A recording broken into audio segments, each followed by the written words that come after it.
કડી છત્રાલ માર્ગ પર પોલીસના સ્વાંગમાં લૂંટ, કલાકોમાં 2 આરોપી પકડાયા। કડી છત્રાલ માર્ગ પર પોલીસના સ્વાંગમાં આવી લૂંટ ચલાવનાર ચોંકાવનારી ઘટના સામે આવી। 4 શખ્સોએ પોતાને પોલીસ તરીકે ઓળખ આપી એલ્યુમિનિયમનો સ્ક્રેપ ભરેલી પિકઅપ ડાલા સાથે જઈ રહેલા ડ્રાઈવર પાસેથી લૂંટ ચલાવી। આરોપીએ રસ્તા પર વાહન અટકાવી તપાસના બહાને ડ્રાઈવર સાથે લૂંટ કરી। લૂંટ બાદ એલ્યુમિનિયમનો સ્ક્રેપ ભરેલી પિકઅપ ડાલા સાથે આરોપીઓ ફરાર થયા। કેન્દ્રનું બજેટ ગરીબ ખેડૂત અને મધ્યમ વર્ગને મજબૂત બનાવનારું મહેસાણા ભાજપ। કેન્દ્ર સરકાર દ્વારા તાજેતરમાં રજૂ કરાયેલા બજેટની વિસ્તૃત માહિતી આપવા માટે મહેસાણા જિલ્લા ભાજપ દ્વારા કમલમ ખાતે પત્રકાર પરિષદનું આયોજન કરવામાં આવ્યું।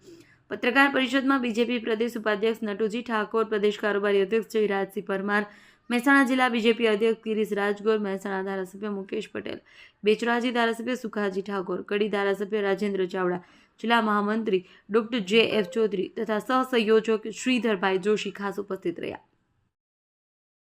પાછોટમાં મા વારાહી પુનઃપ્રાણ પ્રતિષ્ઠા મહોત્સવ પૂર્વે સમૂહ મહેંદી ભાઈઓમાં પણ જોવા મળ્યો ઉત્સાહ। મહેસાણા જિલ્લા પાંચોટ ગામે આરાધ્ય દેવી મા વારાહી માતાજીના મંદિરના પુનઃપ્રાણ પ્રતિષ્ઠા મહોત્સવની તૈયારીઓ પૂરજોશમાં ચાલી રહી છે। આગામી તારીખ 4, 5 અને 6 ફેબ્રુઆરી દરમિયાન યોજાનાર ભવ્ય મહોત્સવમાં પૂર્વ સંધ્યાએ તારીખ 1, 2, 2026 રવિવારના રોજ ગામમાં સમૂહ મહેંદી કાર્યક્રમનું ભવ્ય આયોજન કરવામાં આવ્યું। ગુજરાત અને આસામ વિધાનસભા સંયુક્ત ઉપક્રમે આયોજિત યુથ ઇમર્જન પ્રોગ્રામ અંતર્ગત આસામના 29 સભ્યોમાં એક ઉચ્ચ સ્તરીય પ્રતિનિધિ મંડળે બનાસકાંઠા જિલ્લાની મુલાકાત લીધી। આસામના ગુવાહાટી યુનિવર્સિટી, કોટન યુનિવર્સિટી અને બોડોલેન્ડ યુનિવર્સિટીના 24 વિદ્યાર્થીઓ અને 5 પ્રતિનિધિઓએ પાલનપુર સ્થિત એશિયાની સૌથી મોટી બનાસ ડેરીના વિવિધ પ્લાન્ટની મુલાકાત લઈ સહકારી માળખાની જાણકારી મેળવી। થોડા દિવસો પહેલા જ 16 મુદ્દા સાથેનું બનાસકાંઠા, પાટણ અને વાવ-થરાદ જિલ્લામાં ઠાકોર સમાજનું નવું બંધારણ જાહેર કરવામાં આવ્યું, જેમાં લગ્નમાં ડીજે લઈને ન જવું સહિતના અનેક મહત્વના નિયમો બનાવવામાં આવ્યા। ત્યારે 2 દિવસ અગાઉ ઉત્તર ગુજરાતના નામાંકિત કલાકાર ગબ્બર ઠાકોર તેમજ અર્જુન ઠાકોરના પરિવારમાં લગ્નમાં ડીજે લઈને જઈ બંધારણના નિયમોનો ભંગ થયો હોય તેવો વિડીયો સોશિયલ મીડિયા પર વાયરલ થયો છે। સમી તાલુકાના ભદ્રાડા ગામે આવેલી ભદ્રાડા સેવા સહકારી મંડળીના તત્કાલીન પ્રમુખ મંત્રી અને મહેસાણા ડિસ્ટ્રિક્ટ બેંકના તે સમયના મેનેજર સામે છેતરપિંડી અને વિશ્વાસઘાતનો ગુનો દાખલ કરવામાં આવ્યો છે।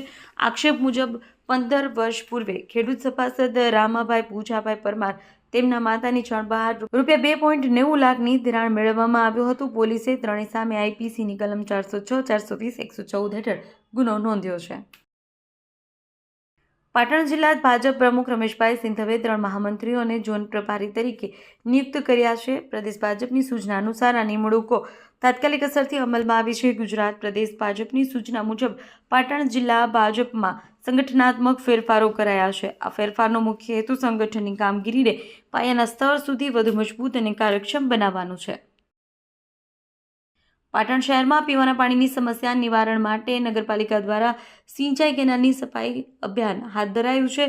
ચીફ ઓફિસર હિરલબેનની સૂચનાથી આ કામગીરી યુદ્ધના ધોરણે હાથ ધરાઈ છે, જેથી શહેરનો પાણી પુરવઠો પુનઃ સ્થાપિત કરી શકાય। પાટણ નગરપાલિકા શહેરના રહેવાસીઓને સિંચાઈ કેનાલ મારફતે પીવાનું પાણી પૂરું પાડે છે। જો કે છેલ્લા કેટલાક દિવસોથી કેનાલમાં પાણીનો પ્રવાહ બંધ થતો શહેરમાં પાણીની અછત સર્જાઈ હતી। સિદ્ધપુરથી દેથલી 4 રસ્તા પાસે આજે બપોરે અમદાવાદ ડેપોની એસટી બસ અને ઈંટો ભરેલા ટ્રેક્ટર વચ્ચે અકસ્માત સર્જાયો। ઘટનામાં બસના આગળના ભાગને નુકસાન થયું હતું। જોકે સદનસીબે કોઈ જાનહાનિ થઈ ન હતી અને તમામ મુસાફરોનો આબાદ બચાવ થયો છે। પાટણ જિલ્લા આરીદ તાલુકાના ચાબખા ગામમાં પ્રગતિશીલ ખેડૂત જયંતિભાઈ પ્રજાપતિએ પ્રાકૃતિક ખેતી અપનાવી વાર્ષિક આશરે ₹7 લાખ ની આવક મેળવી છે। તેમની આ સફળતા અન્ય ખેડૂતો માટે પ્રેરણારૂપ બની છે।